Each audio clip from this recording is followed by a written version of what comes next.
गाली दे करके गाली दे करके गाली दे करके। अरे भाई गाली दे करके क्या हासिल करिएगा? क्रिश्चियन समुदाय को देते तो क्रिश्चियन समुदाय बहुत सारा उनकी संख्या है, कुर्मी समुदाय की बहुत सारी संख्या है, खाली जयराम मातो उड़बे कर। वह बीजेपी वाला भी तो कुर्मी समुदाय का किया तो वहां पर बीजेपी से खड़ा होगा, वो वह आदिवासी का वह गद्दार नहीं होगा। 4-5 चेहरे हैं वो, और उन 4-5 चेहरों का कनेक्शन जो है किसी न किसी पार्टी से है, किसी का बाप से है, किसी का आजसू से है, किसी का कांग्रेस से है, किसी का जेएमएम से है, और उसके बाद में भी ये लोग 3 गुट में बट गए। ज्योत्सना जी 12 साल से आजसू में थी, क्या हुआ? पर एक बार की हम लोग का विरोध करी तो नेता बन गए।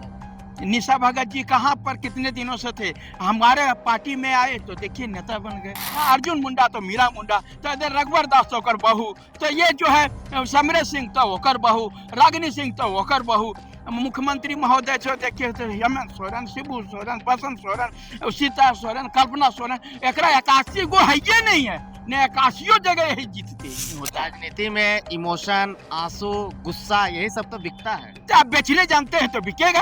अपने जाति की लड़ाई लड़ रहे हैं, कल दिन वो जाकर के अगर राजनीतिक लड़ाई लड़ेंगे, कहीं से चुनाव लड़ेंगे तो क्या वो लोग को सफलता मिल पाएगा? साथ में छात्र नेता मनोज यादव और जेएलके नेता मनोज यादव है। निशा भगत का जो प्रकरण है, जिस प्रकार से मंच से धक्का मुक्की करके निकाल देना, ज्योत्सना केरकेटा को भी पकड़ के निकाल देना मंच से, आदिवासी समुदाय के द्वारा ही, आदिवासी के कार्यक्रम के द्वारा ही वे लोग को अपने आप को बहुत बड़े आदिवासी हितैषी मानते हैं, इसको कैसे देखते हैं? कि ये शॉर्टकट तरीका नहीं चलेगा। आप राजनीति का शॉर्टकट तरीका खोजिएगा तो नहीं होगा। कभी आप पता नहीं इरफान अंसारी जी को गाली दे देते हैं, कभी मुख्यमंत्री जी को गाली दे देते हैं, कभी जयराम जी को गाली दे देते हैं, कभी, और अब जो है सो बताइए कि वहाँ पर ही जो है सो लोगों को गाली वह देने लगी वो। तो आप आखिर में क्या कहना चाहते हैं सो बताइए। आप अच्छी प्रकार से जानते हैं कि वहाँ जगलाल पाहन जी थे जो कि बहुत अच्छे आदमी हैं, बबलू मुंडा जी हैं, मैं उन लोगों को जानता हूँ, व्यक्तिगत रूप से भी परिचय है। और बबलू मुंडा जी हैं, प्रेमशाही मुंडा जी हैं, देव कुमार धान जी हैं, गीता श्री, सारे लोग जो है। तो आप मान लीजिए ये पहले से वो लोग वह नामचीन वह चेहरा आदिवासी का, और कहीं भी धैर्य रखना पड़ता है, समझे ना। धैर्य नहीं रखिएगा तो गड़बड़ा जाएगा। मान लीजिए वो ठीक है, आप वह अच्छा नेत्री हैं, बढ़िया है, अब आगे बढ़िए, लेकिन ये चीज़ जो है कि आप सोच रहे हैं कभी वह मैंने क्रिश्चियन समुदाय को गाली दे दीजिएगा, कभी मुख्यमंत्री जी को गाली दे दीजिएगा, कभी, तो ये शॉर्टकट तरीका नहीं होता है राजनीति। ये लोग नेता बनने के लिए एग्रेशन वर्ड यूज करते हैं, किसी समुदाय, कुर्मी समुदाय को गाली दे देते हैं, या आपत्तिजनक शब्द कह देते हैं, या अन्य कांग्रेस पार्टी के बारे में बोल देते हैं, या ईसाई का भी मामला चल रहा है। उनका साफ तौर पे कहना है कि ईसाई लोग के द्वारा ये फंडेड प्रोग्राम है और ईसाई लोग के द्वारा उनका विरोध किया गया। देखिए वो आप बोल रहे हैं जगलाल पाहन जी तो हमको बढ़िया से जानते हैं, वो तो ईसाई नहीं है। आप जो बात कहिए तो ये सब बात ऐसा कुछ नहीं करने का, अब उनका मैटर है। और ये कभी बोले ना कि कभी ईसाई समुदाय को देना, कभी कुर्मी समुदाय को देना, कभी वह मुख्यमंत्री जी को, कभी इरफान अंसारी जी को, कभी जयराम मातो जी को, सारे लोगों को जो है आप सोच रहे हैं कि हम तुरंत इस प्रकार से करेंगे नेता बन जाएंगे। ऐसा नहीं होता है। जो पहले सारे लोगों को आप ले करके चलिए, सारे समुदाय को लेकर के चलिए, निश्चित रूप से जो है आप में टैलेंट होगा तो जनता स्वीकार करेगी, एकदम जनता स्वीकार करेगी। क्योंकि आप खाली वो बोले ना कि गाली दे करके गाली दे करके गाली दे करके, अरे भाई गाली दे करके क्या हासिल करिएगा? यहाँ पर तो ऐसा करिएगा तो हर एक व्यक्ति को ही गाली देना पड़ेगा। अगर यदि आप क्रिश्चियन समुदाय को देते हो तो क्रिश्चियन समुदाय बहुत सारा उनकी संख्या है, कुर्मी समुदाय की बहुत सारी संख्या है, जेएमएम जैसे मुख्यमंत्री को गाली दीजिएगा तो जेएमएम को आप गाली आपसे दुश्मनी लेने चलते तो हम नहीं कहेंगे, हम यही कहेंगे कि धैर्य रखिए, आप योग्यता है तो आपको स्थान मिलेगा। लेकिन मनोज यादव जी, आप जेल कैंप में थे, वो भी जेल कैंप में थी, महिला है, संघर्षशील है, रो देती है तो आप लोग को दया मया नहीं लगता है? देखिए अरे भैया, रो देती है, हम उनके साथ नाइंसाफी करेंगे तभी तो, हम क्यों रुलाएंगे उनको? और राजनीति में रोने का कोई मतलब नहीं है, राजनीति में लड़ने का है, राजनीति कूटनीति का खेल है, राजनीति में आपको आगे बढ़ना है। तो कैसे जो सामने वाला प्रहार कर रहा है उसका सामना करना है, न कि आपको रोने से ऐसा होता है तो हम रो देते और बन जाते वह प्रधानमंत्री। अब सबको मोदी जी थोड़े ही कि रो करके प्रधानमंत्री बन जाएंगे, जो वह हकीकत है उस पर बात करिए। ये सब सारा चीज को नहीं होता है। राजनीति में इमोशन, आंसू, गुस्सा यही सब तो बिकता है। तो बिकता, आप बेचने जानते हैं तो बिकेगा। आप अगर यदि बेचना जानते हैं तो बिकेगा, लेकिन आप उसको वह तरीके से उस चीज को इमोशनल ब्लैकमेल करिए जनता को। अरे इमोशनल है तो ब्लैकमेल करके तो हो गया जी। यहाँ पर जितना यहाँ बोला गया कि आपको 5 लाख रोजगार देंगे, सबको लड़का लोग दौड़ने लगा कि चलो जी हम 5 लाख रोजगार ले लेंगे, लेकिन आज तक रोजगार यहाँ देखिए सीजीएल का वही हाल है, एक्साइज का वही हाल है, शिक्षक बहाली वाला, जेपीएससी तमाम चीजों को तो वही हाल है। तो इमोशनल आदमी लोग झांसा में आ जाता है, ये झांसा में नहीं आना है।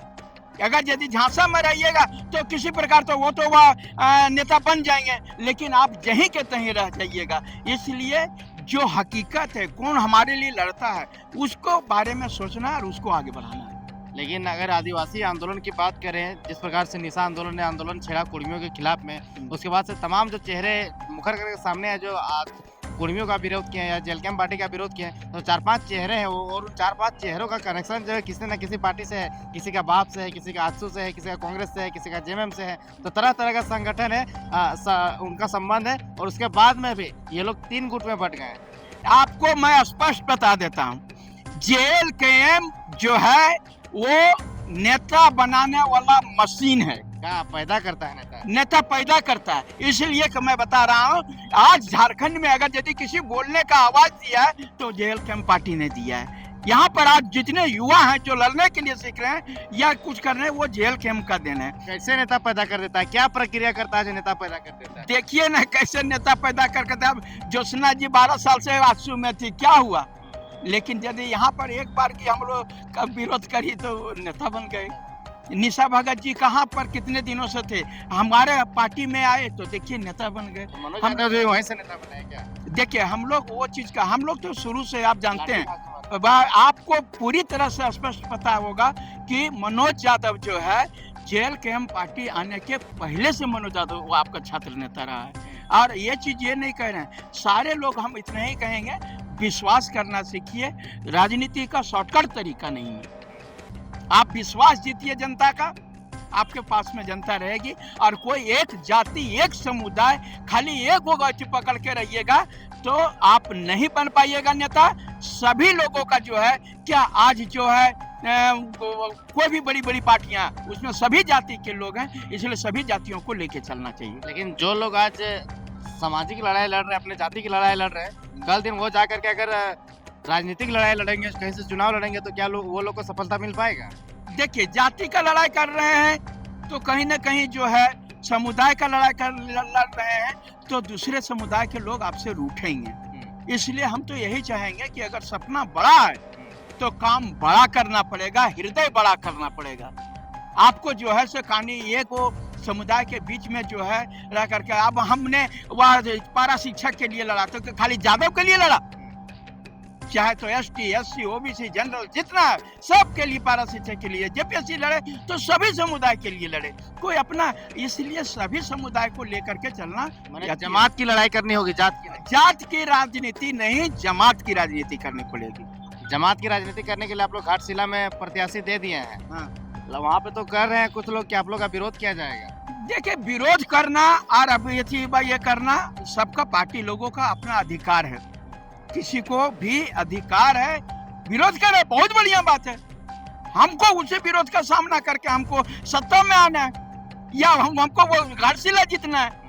क्या रामदास मोबा मुर्मू जो है सो वह आदिवासी नहीं है क्या? अगर यदि क्या वहाँ पर यादव खड़ा हो गया कि कुर्मी खड़ा हो गया कि फॉरवर्ड खड़ा हो गया, वहाँ भी वो भी तो आती। यहाँ तो वंशवाद है, आपको बता देते वंशवाद, परिवारवाद, हमर बटा, हमर बेवनाती, हमर बच छुआ, वह बनता हम बना लिया, हमर बेटवा बनता, हमर नतिया बनता, तेरा पर नतिया बनता, छरनतिया बनता, यही तो है। आप बताइए, आप जिस भी पार्टी का बात करते हैं, आप देखिए आप मुस्लिम समुदाय से आप बात करिए, क्या मधुपुर में जो है सो हफीजुल अंसारी को छोड़ करके कोई दूसरा मुस्लिम नेता नहीं है? तो वो क्यों हाजी हुसैन अंसारी के बेटा है? आप जब बात करिए इरफान अंसारी, क्या क्या उसके दूसरे जगह नेता नहीं है?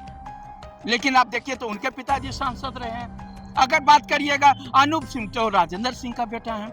इधर आसिफ में आइए, चंद्र प्रकाश चौधरी, रोशन लाल चौधरी, सुनीता चौधरी, पूरे कुनबा क्या है इतना प्रॉपर्टी आपको बता रहे हैं। यही हम तो समझ में नहीं आता कि क्या करना चाहते हैं। ये सत्ता से हटना चाहिए। यहाँ अर्जुन मुंडा तो मीरा मुंडा, तो इधर रघुवर दास तो होकर बहू, तो ये जो है समरे सिंह तो होकर बहू, रागिनी सिंह तो होकर बहू। ये चीज जो है यार, यहाँ पर तो मुख्यमंत्री महोदय जो देखिए तो हेमंत सोरेन, शिबू सोरेन, बसंत सोरेन, सीता सोरेन, कल्पना सोरेन, एक 81 गो है ये नहीं है ने 81 जगह यही जीतते परिवार से, पूरे परिवार से।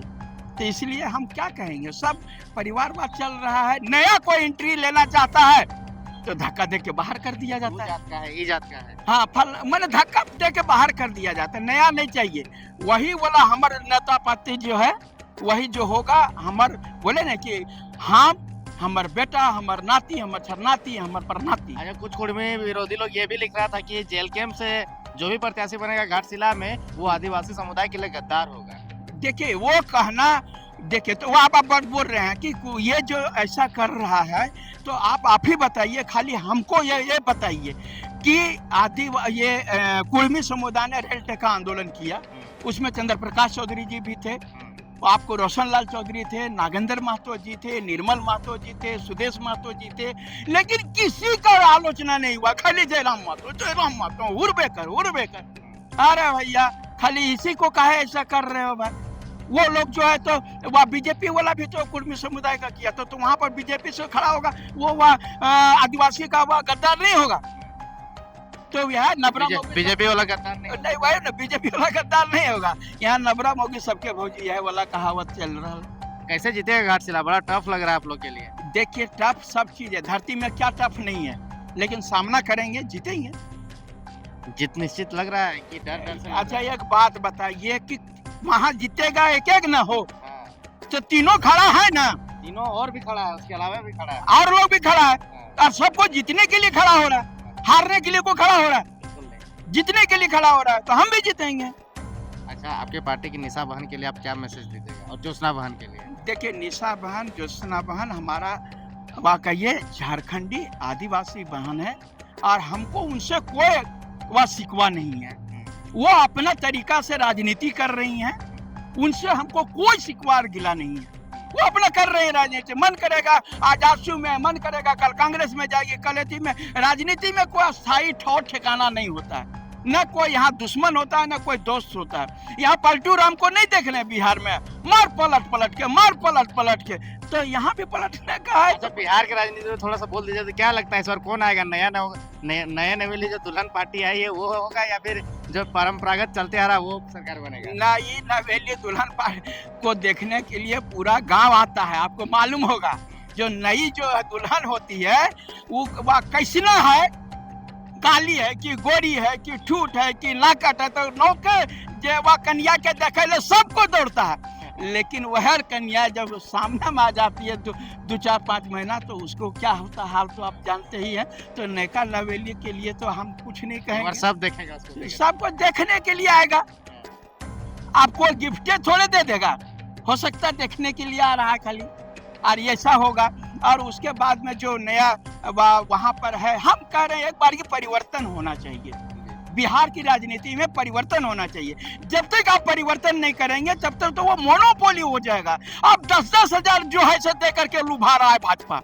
आप ही बताइए, हम भाजपा दुश्मन नहीं है, लेकिन यही बात बता रहे हैं, खाली वही बिहार की महिला को 10 हजार का है, तो झारखंड में महिला को 10 हजार, उत्तर प्रदेश के महिला को 10 हजार, पूरा भारत के महिला को 10 हजार, तो मैया का लाल है। खाली वहाँ वोटवा लेने के लिए 10 हजार, ओकर बाद बंद हो जाएगा, ओकर बाद बंद होगा। इसलिए वहाँ पर जनता समझ गई परिवर्तन होगा। तो ये था हमारे साथ में छात्र नेता मनोज यादव, जो कि एसटी वाले मुद्दे पे और बिहार की राजनीति पे अपने बातों को मुखरता से रखे। बाकी वीडियो को शेयर कीजिएगा। धन्यवाद।